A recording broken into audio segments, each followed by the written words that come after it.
But she's right. There are a lot of counties in the 3rd Congressional District. When y'all help elect me, I'm going to be representing the people of Carroll, Coweta, Fayette, Harris, Henry, Hurd, Lamar, Lamar, Meriwether, of course, Muskogee, Pike, Spalding, Troup, and Upson counties. We got all 10 of them, and we got parts of 3 of them. It's a lot of people and a lot of work, but I tell you what, there's something that we all have in common. We all have a lot of the same needs. And it's not just whether we live in all the way up in Carroll County, or all the way down in Lamar County, or if you're up in Fayetteville, or if you're down in Muskogee. It doesn't matter whether you're across the aisle, whether you're a Republican, whether you're a Democrat, whether you're friends with people, whether they're your neighbors. We've all got the same thing. We all need an economy that works better for us. And we can do this at the federal level by a couple things. First, we got to stop those tariffs that are being imposed on us. Yeah. That's the first step.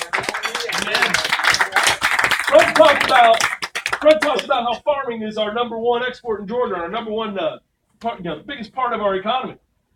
We can't sell our goods if we have tariffs. We close ourselves off to markets. And even in those situations where, okay, maybe the farmers are surviving, they're having to raise prices because their demand is dropping. Those price increases get passed on to us. We have to pay more, which means it's going to be harder for them to make a living. They're going to have their markets reduced even more.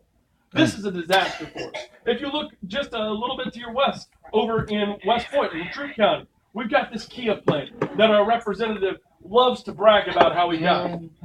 Now, what he doesn't want to brag about, though, is how his tariffs are threatening that same Kia plant. It's threatening them because they can't get the supplies they need. It's having those second and third order effects that all tariffs have, and it is dragging that economy down and will continue to do so. So we got to fix that. The next thing we have to do, we have to raise the minimum wage. Yes. We need to raise the federal minimum wage to at least $15 an hour, and we need to index it to inflation so we don't have to keep fighting this fight. Amen. If you are working,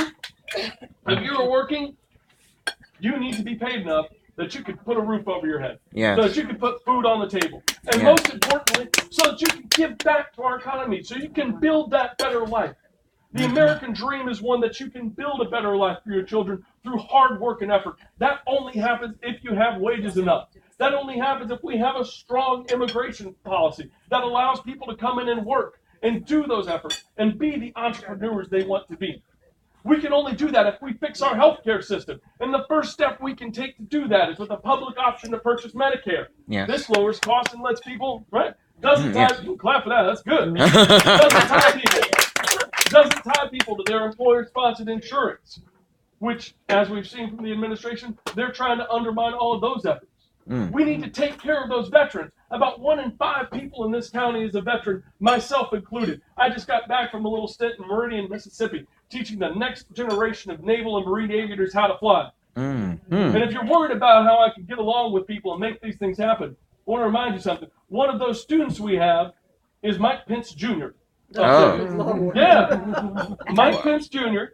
is a good Marine officer, and he's going to be a great pilot because he's having the best training he can get. And it's coming from Republicans, it's coming from Democrats, and it's coming from people who love their country.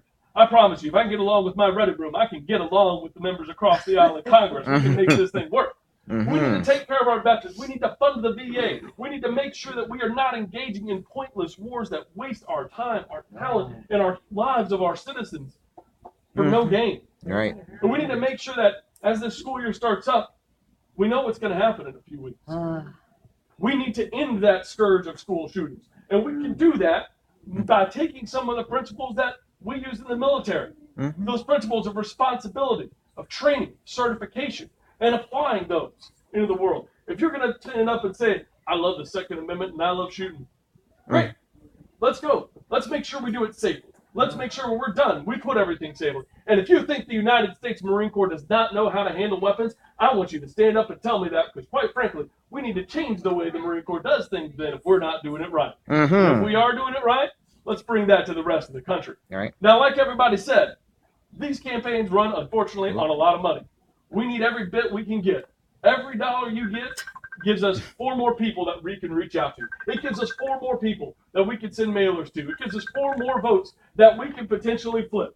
And the coordinated campaign with Valerie and Bob and Stacy and Sarah, they all need your help. And if we drive out enough Democrats, they're going to win.